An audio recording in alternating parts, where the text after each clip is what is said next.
السلام علیکم ورحمۃ اللہ وبرکاتہ نحمده ونصلي على رسوله الكريم اما بعد. محترم دوستوں، بزرگوں اور عزیز ساتھیوں،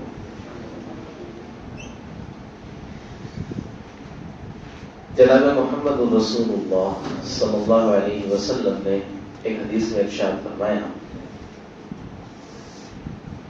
کہ جو شخص رمضان کا مہینہ پائے اور اس کے باوجود اس کی مغفرت نہ ہو، اس کا اور اللہ کا معاملہ یہ درست نہ ہو، تو یہ شخص جو ہے یہ حقیقی معنوں میں محروم ہے. اتنا عظیم مہینہ پایا، اس کے باوجود اس نے یہ فکر نہیں کی، یہ کوشش نہیں کی کہ اللہ رب العزت اس کی گناہوں کو معاف کر دے اور اپنے بھلے بندوں میں اس کو شامل کر لے، تو واقعی دوستو ایسا شخص محروم ہے. یعنی اس کا رمضان میں کچھ نہیں ہوا تو پھر بعد میں کیا ہو، اس کا کچھ نہیں ہو سکتا. اس لیے دوستو ہمیں آج ایک بہت اہم چیز سمجھنی ہے کہ الحمدللہ رمضان کے اندر کیسا ہی مسلمان ہو، کچھ نہ کچھ درجے میں وہ نیکیاں کرتا ہے. ہم خود اپنا جائزہ لیں کہ غیر رمضان میں ہماری جو حالت ہوتی ہے، رمضان کے اندر کچھ نہ کچھ اس میں پروگریس ہوتا ہے، کچھ نہ کچھ ہماری ایمان کی اعمال کی ترقی ہوتی ہے.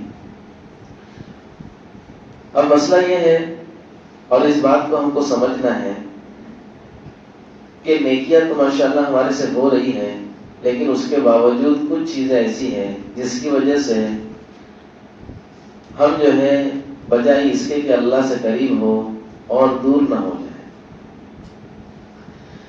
تو یہاں پر ایک بات مجھ کو یہ سمجھانی ہے، اللہ سب سے پہلے مجھے سمجھا دے کہ انسان جو ہے اور ایمان والا خاص طور پر اس کی شان یہ ہے کہ وہ اپنے ظاہر اور اپنے باطن کو ایک کرنے کی کوشش کرے. ظاہر کس کو کہتے ہیں؟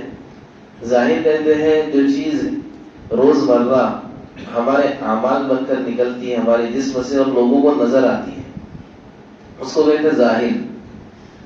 اور باطن کس کو کہتے ہیں؟ باطن کہتے ہیں جو چیز ہمارے اندر پکتی ہے، ہمارے اندر چلتی رہتی ہے دن بھر. تو ظاہر تو سب کو نظر آتا ہے، لیکن ہمارے اندر ہونے والے کام، ہمارے دل و دماغ میں چلنے والی فکریں یہ کسی کو نظر نہیں آتی. اللہ کے نبی صلی اللہ علیہ وسلم نے صحابہ کرام پر اس بات کی محنت کی تھی کہ صحابہ کرام اپنے ظاہر اور باطن کو ایک بنا لیں. جو اندر ہے وہی باہر نظر آئے، جو باہر ہے وہی ہمارے اندر چل رہا ہو. اس کو کہیں گے دوستو کہ یہ ایک بندہ، یہ ایمان والا، یہ اللہ کا بندہ کلیئر ہے. تو دوستو ہم اس بات کی فکر کریں کہ ہمارا بھی جو ظاہر ہے وہ ہمارے باطن سے، ہمارے باطن جیسا ہو اور باطن ہمارا اور اچھا ہو. حضرت عمر رضی اللہ عنہ ایک دعا کیا کرتے تھے، اللہم اجعل سریرتی خیرا من علانیتی. اے اللہ رب العزت، سریرتی کہتے ہیں میرے اندرون کو، چھپی ہوئی چیز کو سریرہ کہتے ہیں. اللہم اجعل سریرتی خیرا من علانیتی. اے اللہ میرے اندرون کو، میرے باطن کو میرے ظاہر سے اچھا کر دے. میں جو دکھ رہا ہوں نا اس سے اچھا میرا اندر ہو. وَاجْعَلْ عَلَانِيَتِي صَالِحًا. اور یہ دعا کیا کرتے تھے کہ میرے ظاہر کو نیک بنا دے، صالح بنا دے. اب اس سے ہم کو یہ بات سمجھنی ہے کہ حضرت عمر رضی اللہ عنہ یہ ایک ایسی شخصیت ہے کہ ہم کچھ چیزوں کو سنیں گے حضرت عمر رضی اللہ عنہ کی تو اندازہ ہوگا کہ اللہ رب العزت نے کیا چیز سے ان کو نوازا تھا. حضرت عمر رضی اللہ عنہ کہتے ہیں، بخاری شریف میں کئی مقامات پر یہ حدیث ذکر کی گئی ہے، وافقت ربی بثلاث، کہ میں نے اپنے رب کی 3 موقعوں پر موافقت کی. کیا مطلب ہے اس کا؟ اس کا مطلب یہ ہے کہ حضرت عمر رضی اللہ عنہ جب اللہ کے نبی صلی اللہ علیہ وسلم کا ساتھ دے رہے تھے اس وقت قرآن نازل ہو رہا تھا. کیا ہو رہا تھا؟ اللہ کے نبی صلی اللہ علیہ وسلم پر قرآن نازل ہو رہا تھا اور دین جو ہے مکمل نہیں ہوا تھا بلکہ مکمل ہونے کو تھا. تو حضرت عمر رضی اللہ عنہ دیکھتے تھے کسی چیز کو اور ان کی اتنی گہری نظر تھی. اللہ کے نبی صلی اللہ علیہ وسلم سے کہتے تھے اے اللہ کے نبی صلی اللہ علیہ وسلم یہ چیز ایسی ہونی چاہیے, میری ایسی رائے ہے. جیسے پردے کا مسئلہ, پہلے پردہ کرنا فرض نہیں تھا, بعد میں جو ہے پردہ کرنا فرض ہوا ہے. پردے کے حدود, پردہ کرنا تو فرض ہی تھا سمجھو, لیکن پردے کی جو حدود آج ہیں وہ پہلے نہیں تھے. اللہ کے نبی صلی اللہ علیہ وسلم کو کہا کرتے تھے وہ, اور اپنے دل ہی دل میں یہ بھی سوچتے تھے کہ پردہ ہونا چاہیے عورتوں. اللہ رب العزت نے پردے کو فرض کر دیا. حضرت عمر رضی اللہ عنہ جب شراب حلال تھی, اب جائز ناجائز نہیں, حرام نہیں ہوئی تھی. مکہ کے اندر تو شراب جو ہے لوگ پیتے ہی تھے, مدینہ میں آنے کے بعد بھی لوگ شراب پیتے تھے. اب تک شراب حرام نہیں ہوئی تھی, لیکن حضرت عمر کے دل میں بات آتی رہتی تھی کہ یہ جو ہے شراب گندی چیز ہے, یہ جو ہے منع ہونی چاہیے. اب ان کے دل میں بات, انہوں نے کسی سے تذکرہ بھی کیا, اب اللہ رب العزت نے شراب کو حرام کرا دیا. ایسے کئی موقع ہیں کہ حضرت عمر کی پہلے رائے بنی اور پھر اللہ رب العزت نے اس کو جائز کرا دیا یا ناجائز کرا دیا. تو اتنی بڑی ہستی ہے حضرت عمر رضی اللہ عنہ, لیکن اس کے باوجود کیا کر رہے ہیں کہ اللہ رب العزت میرے باطن کو میرے ظاہر سے اچھا کر دے. تو اس کی فکر دوستو ہم سب نے کرنا ضروری ہے کہ اگر ہمارا ظاہر کتنا ہی اچھا ہو جائے لیکن ہمارے دل کی دنیا نہیں بنی, ہمارا ذہن, ہماری فکریں صحیح نہیں ہوئی, تو دوستو ہمارے لیے بڑی نقصان دہ چیز ہے. ایک حدیث نظروں سے گزری, ابن ماجہ کی روایت ہے, بڑی ڈرنے والی حدیث ہے. حضرت ثوبان رضی اللہ عنہ اس کے راوی ہیں, کہتے ہیں کہ اللہ کے نبی صلی اللہ علیہ وسلم نے ارشاد فرمایا کہ میں ان لوگوں کو جانتا ہوں جو لوگ قیامت کے دن اتنے اعمال لے کے آئیں گے, اتنی کوانٹٹی ہوں گے ان کے اعمال کی, اور وہ اعمال صرف کوانٹٹی والے نہیں کوالٹی والے بھی ہوں گے. یعنی اللہ کے نزدیک وہ اعمال ایسے ہوں گے جو مقبول شدہ ہوں. اتنے اعمال لائیں گے کہ تہامہ پہاڑی, ایک پہاڑ کا نام ہے, وہ اہل عرب جانتے ہیں, ہم بھی جا سکتے ہیں وہاں پہ, بھی اللہ نے رکھا ہے. اتنی بڑی پہاڑی ہے, اللہ کے نبی نے فرمایا کہ ان کے اعمال تہامہ پہاڑی سے بھی زیادہ ہوں گے. پہاڑ کتنا بڑا ہوتا ہے, تو ان کے اعمال اس سے بھی زیادہ ہوں گے, یعنی بہت زیادہ اعمال ہوں گے, اور وہ بھی مقبول شدہ اعمال. لیکن اللہ رب العزت ان اعمال کو دھول کے ذرات جو ہوتے ہیں, جب دھوپ آتی ہے نا تو ہم کو دھوپ کے اندر کچھ چیزیں ایسی اڑتی ہوئی نظر آتی ہیں, تو اللہ کے نبی نے فرمایا کہ دھول کے ذرات کی طرح اللہ رب العزت ان اعمال کو جو اتنے زیادہ ہوں گے برباد کر دیں گے, وہ دھول بن جائیں گے, وہ عمل کچھ کام نہیں آئے گا وہ عمل ان کا. حالانکہ وہ عمل انہوں نے اچھے سے کیا ہوگا, اخلاص سے کیا ہوگا اور مقبول شدہ عمل ہوں گے. تو حضرت ثوبان رضی اللہ عنہ ڈر گئے, کیونکہ صحابہ کرام دوستوں خوشی کی بات پر, خوشخبریوں کی بات پر خوش بھی ہوتے تھے اور ڈرنے کی بات پہ ڈرتے بھی تھے. انہوں نے پوچھا اللہ کے نبی صلی اللہ علیہ وسلم ایسا ان کا کیا عمل ہوگا, اور یہ کون لوگ ہوں گے کہ جن کے اتنے اعمال ہونے کے باوجود ان کے اعمال برباد ہو جائیں گے, ہمیں بتا دیجئے تاکہ ہم ان میں سے نہ ہوں, ہم ان کو پہچان لیں. اللہ کے نبی صلی اللہ علیہ وسلم نے ارشاد فرمایا وہ لوگ تمہارے دینی بھائی ہوں گے, یعنی مسلمان ہوں گے. کیا ہوں گے؟ مسلمان ہوں گے. دوسری بات اللہ کے نبی نے فرمایا کہ وہ تمہاری ہی جلد کے ہوں گے, یعنی ان کی جو چمڑی ہوگی وہ تمہاری جیسی ہوگی. مطلب کیا ہے؟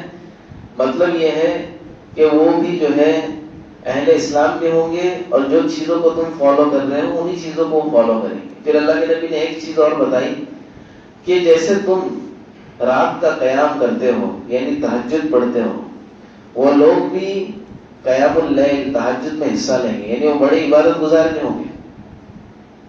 لیکن ایک برائی ان کے اندر یہ ہوگی، وہ سب تمہاری طرح کریں گے، ہر چیز تمہاری جیسی ہوگی ان کے اندر، یعنی کتنے اچھے اعمال ہوں گے ان کے۔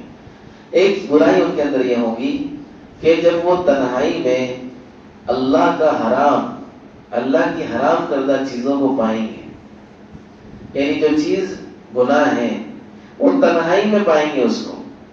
ظاہر میں تو مکروہ چیز کو بھی چھوڑیں گے، وہ حرام کی تو بات دور، مشکوک چیز کو بھی ظاہر میں چھوڑ دیں گے، لیکن جب اکیلے میں ہوں گے، تنہائی میں ہوں گے، تو پھر وہ حرام چیزوں کا استعمال کریں گے، حرام چیزوں کا استعمال کریں گے۔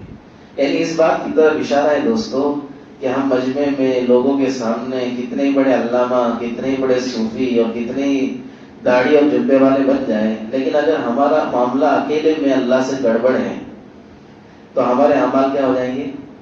برباد ہو جائیں گے، اور ریت کے جو ہے نا دھول کے ذرات کی طرح ادھر ادھر منتشر ہو جائیں گے۔ اس لیے اس بات کی سب سے بڑی فکر ہم کو یہ کرنا ہے کہ ہم تنہائی کے گناہوں سے بچیں۔ مسئلہ لکھا ہوا ہے کتاب میں کہ ایک شخص تنہائی میں گناہ کر رہا ہے، کیا کر رہا ہے؟ تنہائی میں گناہ کر رہا ہے، تو وہ اتنا بڑا گناہ نہیں ہے، لیکن اس نے تنہائی میں گناہ کرتے وقت اس کو یہ احساس ہوا کہ پردہ ہل گیا یا دروازہ کھل گیا یا کوئی دیکھ رہا ہے اور اس نے اس گناہ کو چھوڑ دیا، تو فرمایا جو گناہ کر رہا تھا اس سے بڑا گناہ یہ ہے، کیونکہ اس گناہ کے اندر اس نے اللہ کے ساتھ کسی کو شریک کر لیا۔ اللہ اس کا حقدار تھا کہ ہم تنہائی میں بھی اللہ سے ڈر کے گناہ چھوڑتے، اللہ اس کا حقدار تھا، اللہ تو ہر جگہ دیکھ رہے ہیں، تو اللہ اس کا حقدار تھا کہ ہم تنہائی میں اللہ کے ڈر سے گناہ چھوڑتے۔ اب یہ مخلوق کے ڈر سے گناہ چھوڑ رہا ہے، اس نے اور بڑا گناہ کر لیا۔ اس لیے دوستو ہم اس بات کی فکر کریں کہ ہمارا ظاہر اور ہمارا باطن یہ ایک جیسا ہو۔ صحابہ کرام کتنا ڈرتے تھے۔ ایک مرتبہ حضرت حنظلہ رضی اللہ عنہ یہ اللہ کے نبی صلی اللہ علیہ وسلم کی مجلس سے اٹھ کر اپنے گھر میں گئے، اور اللہ کے نبی صلی اللہ علیہ وسلم کی مجلس میں جب صحابہ کرام بیٹھتے تھے، اللہ کے نبی کی باتیں سنتے تھے، ایک عام مقرر ہوتا ہے، اس کی باتوں سے کتنا دل پہ اثر ہوتا ہے، دل پہ یہ ارادے بنتے کہ انشاءاللہ گناہ نہیں کروں گا۔ ہم نے بھی حدیث سنی تو ہم کو یہ ارادہ بھی ہوا ہے، تو اللہ کے نبی کی باتوں میں کتنا اثر ہوگا۔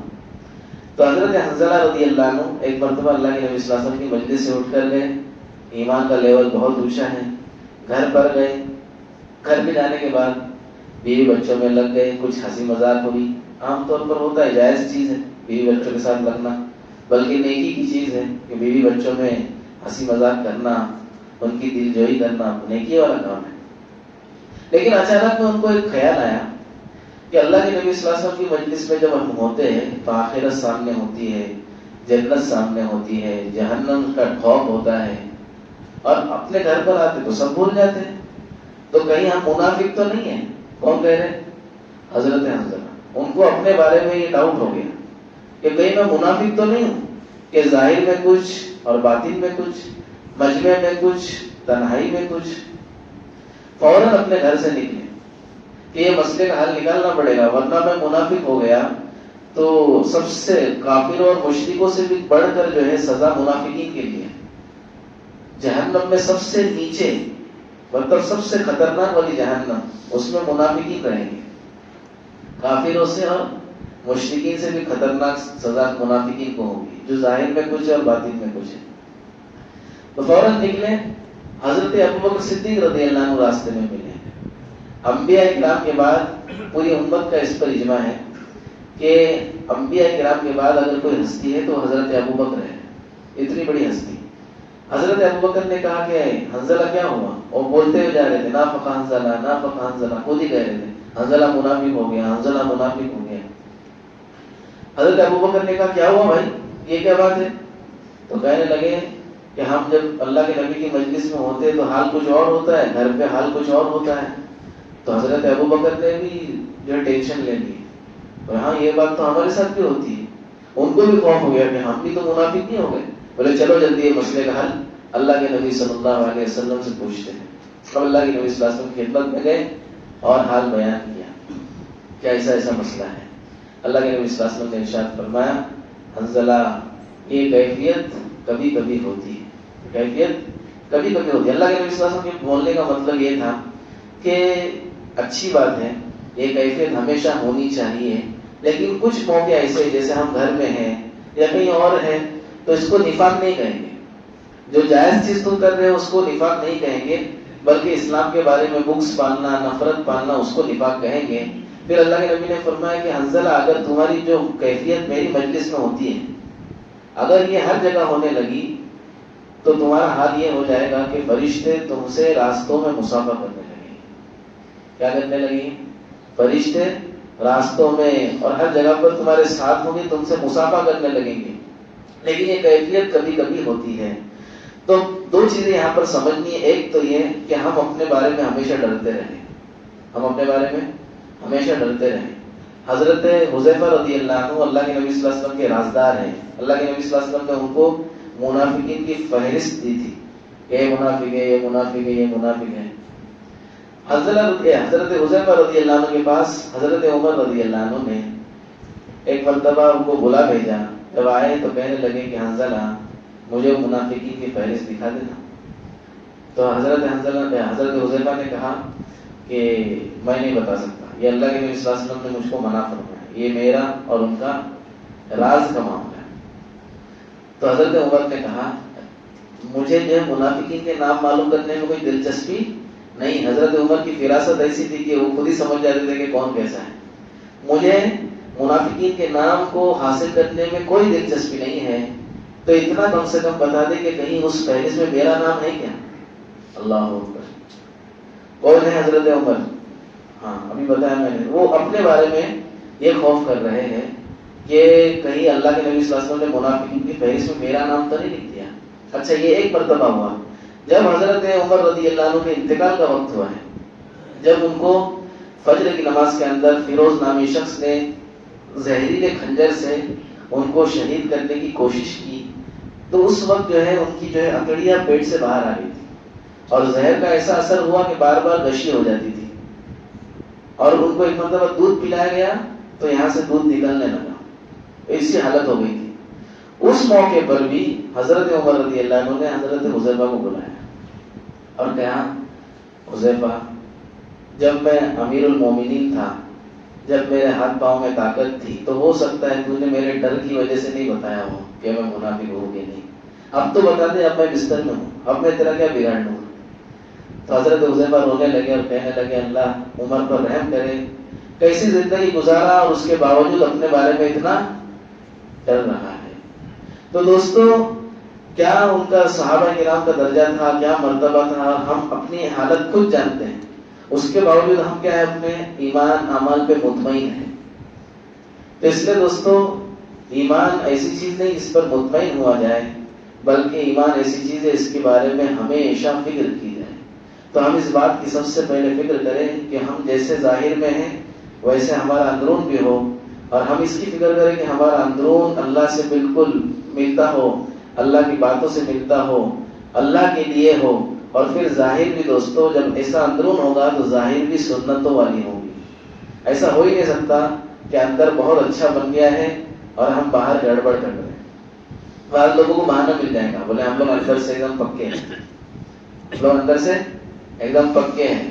بولے کیا مولانا بار بار بولتے ہیں ادھر مت دیکھو ادھر مت دیکھو، دل صاف رکھو سب دیکھو، دل صاف رکھو سب دیکھو، دل صاف رکھو سب کھاؤ، دل صاف رکھو سب کرو۔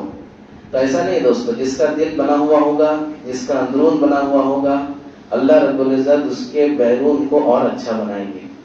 سمجھ میں آ رہی بات؟ اس لیے اس بات کی ہم فکر کریں، ماشاءاللہ رمضان میں ہم کسی نہ کسی درجے میں نیکیاں کر رہے ہیں، کسی نہ کسی درجے میں اللہ سے مل رہے ہیں، اللہ سے قریب ہو رہے ہیں، تو اس کو برقرار رکھنے کی کوشش، تنہائیوں کے گناہ سے ہم توبہ کریں کہ نہ رمضان میں نہ رمضان کے بعد اور نہ پوری زندگی میں ہم تنہائی کی گناہ انشاءاللہ نہیں کریں گے۔ اس سے آج ہی توبہ کر لیں، کرتے ہیں انشاءاللہ، اللہ سے توبہ کریں، اللہ سے معافی مانگے، آئندہ نہ کرنے کا عزم کریں، آئندہ نہ کرنے کا ارادہ کریں، یہ ہماری سچی پکی توبہ ہو جائے گی۔ اب انشاءاللہ کل سے ہم صدقہ فطر کے بارے میں سنیں گے، عید کے دن کی سنتیں، اور انشاءاللہ جو مختلف احکامات ہیں عید کی نماز وغیرہ کے بارے میں وہ ہم کل سے انشاءاللہ شروع کریں گے. اللہ رب العزت ہم سب کو محنت سے پر عمل کی توفیق. سبحان اللہ.